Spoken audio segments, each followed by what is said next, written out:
How we doing?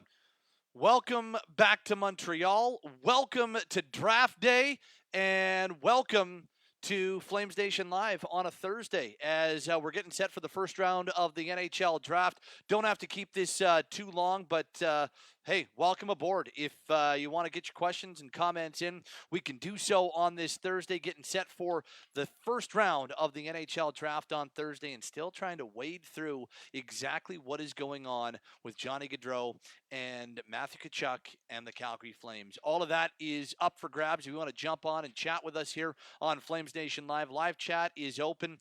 We are doing it at a slightly different time, so probably a little bit a fewer number of people with us on the live part of it, but definitely lots to talk about if you're joining us on demand. FlamesNation Live brought to you, as always, by our friends at DoorDash, where you still have the opportunity. Hey, here we are in the summertime. Whether you're watching the draft tonight, whether you are getting ready for the weekend, go download the app, create your account, use the promo code FNLiveDD, and by doing that, you'll get 25% off your first order and free delivery. Once again, that promo code is FNLiveDD. Well, the big story here in Montreal from a Flame standpoint is what's happening with Johnny Gaudreau. The big story here from a Flame standpoint is what's happening with Matthew Tkachuk. There's been plenty of buzz and plenty of innuendo about what might or might not happen with Johnny, and how close they are to signing a new deal. So there's that side of it, and then there's the Matthew Tkachuk thing, which has been maybe a little bit of I don't know. It's been maybe more of a little sexier type of conversation, just because there's a lot of talk about, oh, is this guy on the block? Are the Flames thinking about moving this guy? Or there's been innuendo from Pierre LeBrun that maybe the Flames would be open to making a move for Matthew Tkachuk if he's not open to signing long term. Well, the general manager went to he definitely commented on that on Thursday morning. I caught up with Brad Treliving at the Calgary Flames hotel, sat down with the general manager. The entire interview is for your consumption as part of the Flames Talk podcast over at Sportsnet 960 The Fan. Flames Talk's available on Apple, Spotify, Google, Amazon, or wherever you get your podcasts. And this is what Brad had to say when talking about Johnny Gaudreau and when talking about Matthew Tkachuk and some of the uncertainty, some of the rumor and innuendo that exists right now as we continue from the NHL draft in Montreal. I guess, nothing really new, Pat, other than what we've said all along. We want to sign both players. We've made long-term proposals to both players. We try to do everything to, get them signed. Ultimately, that's, the players got that decision to make. And so we just continue to work at it. But from our end, our only objective is that we want to sign them, and then you deal with if that becomes not feasible or whatnot, then you pivot. But just so everybody's clear, the only place we're spending our calories right now is try to get both these players signed to long-term commitments, and we'll continue down that path until told otherwise.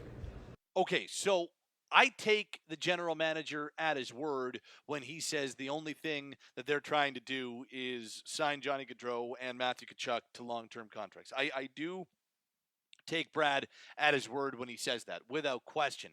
Now, the problem is we all know that both Johnny and Matthew hold a lot of the cards here. Johnny holds almost all of the cards when it comes to what the Flames are going to do, or what happens and what that future looks like, because he's an unrestricted free agent in 6 days. So he holds all the cards in that regard. And then on the other side, Matthew Tkachuk still, okay, he's not an unrestricted free agent in 6 days, but he's an unrestricted free agent in a year. And all he has to do is accept a qualifying offer that the Flames will undoubtedly give him. And in that respect, he can go to unrestricted free agency in a year and then kind of call his shot. And the only difference there is that the Flames would then have some options if they wanted to do something. But I fully believe that the number one, the only priority for the Flames is to re-sign their guys. I take the general manager at face value.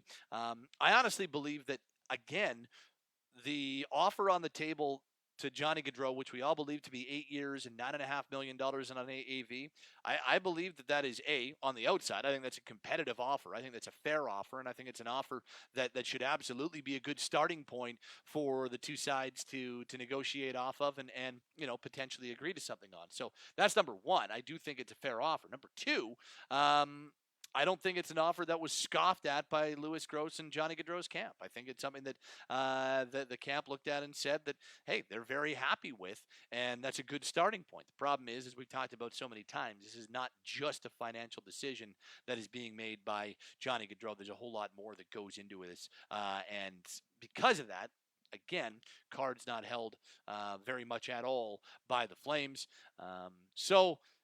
Yeah, there's a little bit more of a deadline on Johnny than there is on re-signing Tkachuk.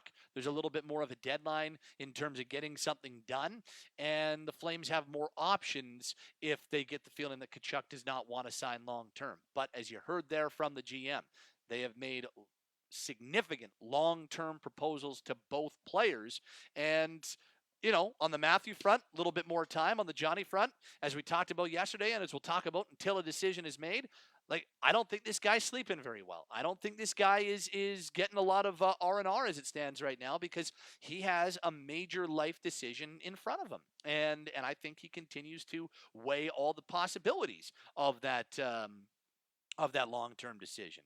So I think Johnny's undecided. I think the door is still very open for him to return to the Flames, and being undecided at this point where things are, not the worst thing in the world. Hey, the live chat is open.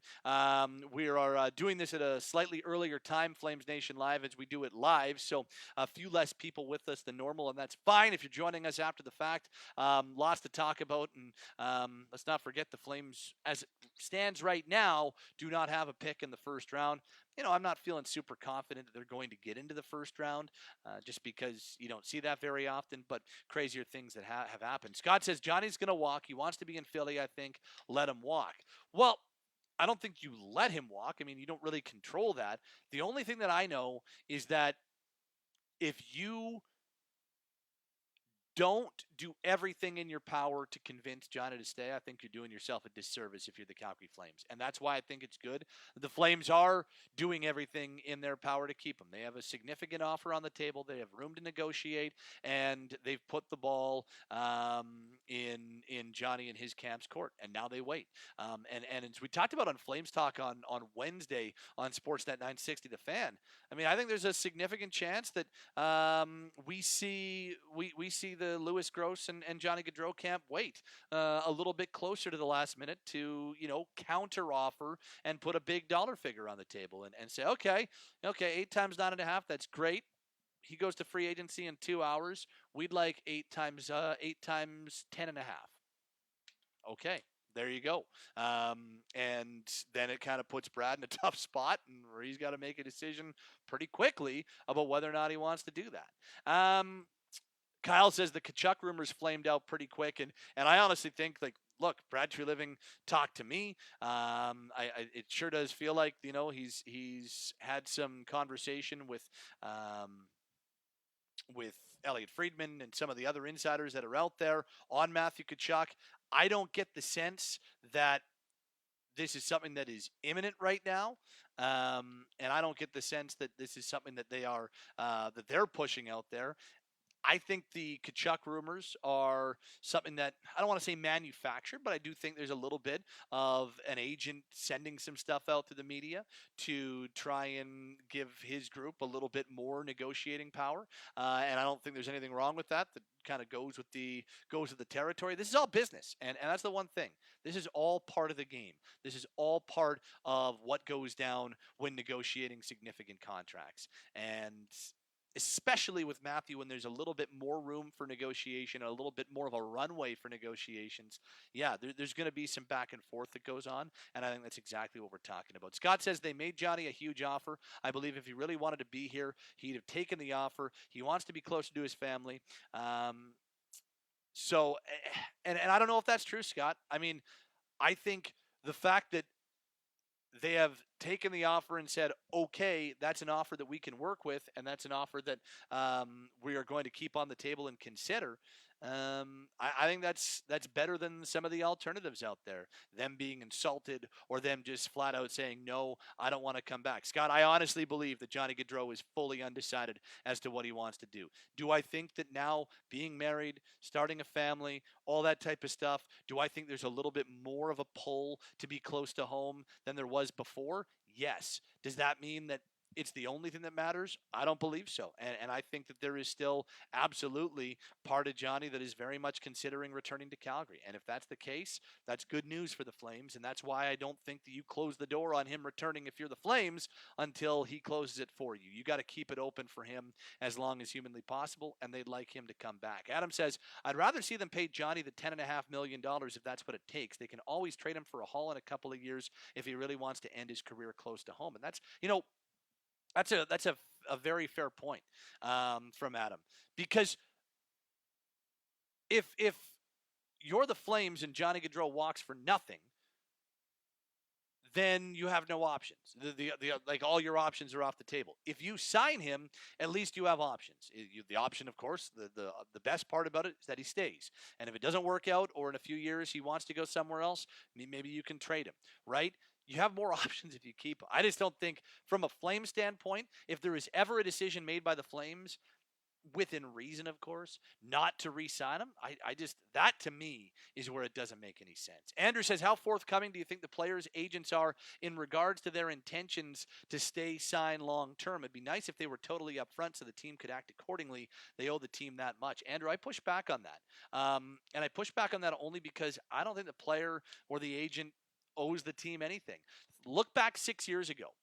6 years ago, the Flames used every bit of leverage that they had on Johnny Gaudreau, and basically, and this is good negotiating, they basically strong-armed him into signing a 6-year deal at $6.75 million, which has turned out to be, as we all thought it was going to, an absolute sweetheart deal. And the Flames were able to get that deal because they had all the leverage 6 years ago. 6 years later, it's Johnny's turn. He just jammed 115 points down everybody's throat, and now he's got the opportunity with the leverage. Why shouldn't he use it? Why does he, if and Andrew, I'm really not coming at you. I'm just talking overall.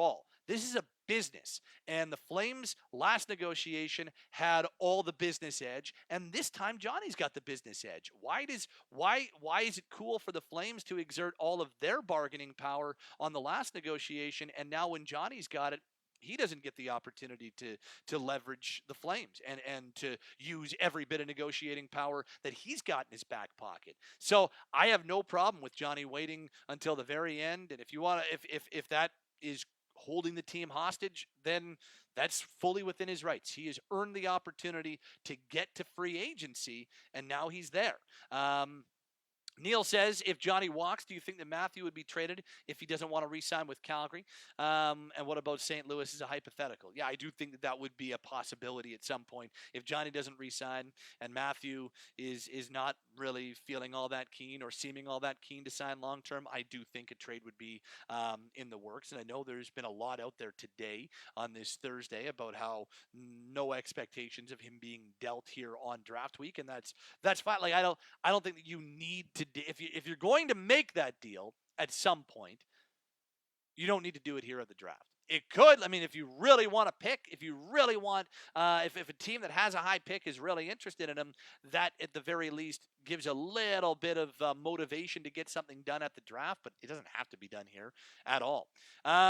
Here's my question, Pat. Are the rumors that his side have completely ghosted Calgary since the offer, are those true? I don't know if they've completely ghosted him, but they haven't given him an answer. I know that much. There's no answer from the Gaudreau camp as to what's going to happen, but I don't know if that's ghosting him, I think that's, no, we haven't decided. And yes, as the general manager, Brad Treliving is probably constantly looking for an answer and constantly asking for one.